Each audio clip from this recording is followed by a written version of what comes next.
প্রিয় অষ্টম শ্রেণীর পরীক্ষার্থী বন্ধুরা, তোমাদের জন্য এই ভিডিওটিতে আমি আলোচনা করতে চলেছি অষ্টম শ্রেণীর প্রথম পর্যায়ক্রমিক মূল্যায়নপত্র 2025 সালের অষ্টম শ্রেণীর ফার্স্ট ইউনিট টেস্ট বা ফার্স্ট সামারটিভ ইভ্যালুয়েশন টেস্টের ভূগোল বিষয় প্রশ্নপত্র উত্তর সহ এই ভিডিওটিতে আমি আলোচনা করতে চলেছি। সম্পূর্ণ সিসিই পদ্ধতি অনুসরণ করে প্রশ্নপত্রটি তৈরি হয়েছে। পূর্ণমান 30, সময় 1 ঘন্টা।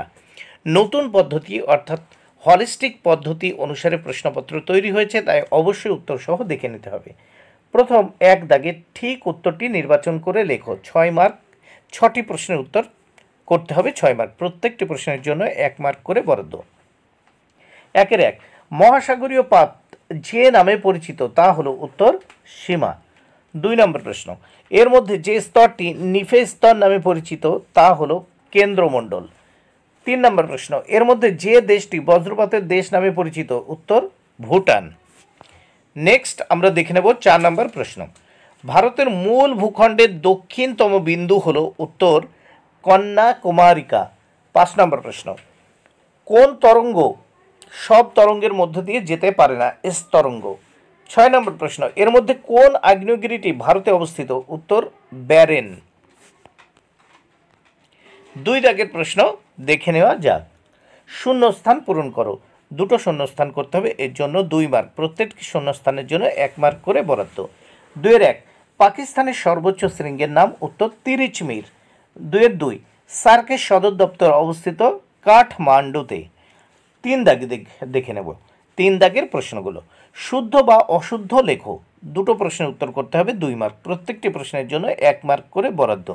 3-1 ব্যাসল্ট শিলা ক্ষয়প্রাপ্ত হলে রেগুর মৃত্তিকার জন্ম হয়। শুদ্ধ। 2 নম্বর প্রশ্ন, ভূপৃষ্ঠের অভ্যন্তরে থকথকে অর্ধগলিত লাভাকে অ্যাস্থনোস্ফিয়ার বলা হয়। উত্তর শুদ্ধ। এইবার আমরা এই প্রশ্নপত্রের নেক্সট পেজ বা পরের পৃষ্ঠাটি দেখে নেব। নেক্সট পেজে আমরা এখানে দেখে নেব 4 দাগে নিচের প্রশ্নগুলি সংক্ষিপ্ত উত্তর দাও, যে কোনো 2টি। এর জন্য রয়েছে 4 মার্ক। প্রত্যেকটি প্রশ্নের জন্য 2 মার্ক করে বরাদ্দ।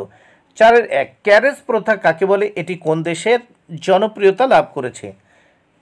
4-2 নিফেসীমা ও ক্রোফেসীমার পার্থক্য কি? 4-3 অভিসারী পাত সীমানা কাকে বলে? এই প্রশ্নগুলো ভালো করে তোমরা বই দেখে পড়ে নেবে। 5 দাগের প্রশ্নগুলো দেখে নেওয়া যাক। নিচের প্রশ্নগুলির উত্তর দাও, যে কোনো 2টি। এর জন্য রয়েছে 6 মার্ক। প্রত্যেকটি প্রশ্নের জন্য 3 মার্ক করে বরাদ্দ। ভালো করে এই প্রশ্নগুলো বই দেখে পড়ে নেবে। 5-1 পাললিক শিলা সৃষ্টির উপায়টি ব্যাখ্যা করো। 5-2 প্রশান্ত মহাসাগরীয় আগ্নেয় মেঘলা কাকে বলে? 5-3 সক্রিয়তার ভিত্তিতে আগ্নেয়গিরির শ্রেণীবিভাগ করে একটি করে উদাহরণ দাও।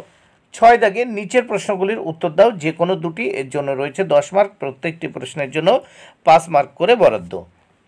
6-1 উপাদানের ভিত্তিতে পৃথিবীর অভ্যন্তরের একটি চিত্র অঙ্কন করে চিহ্নিত করো।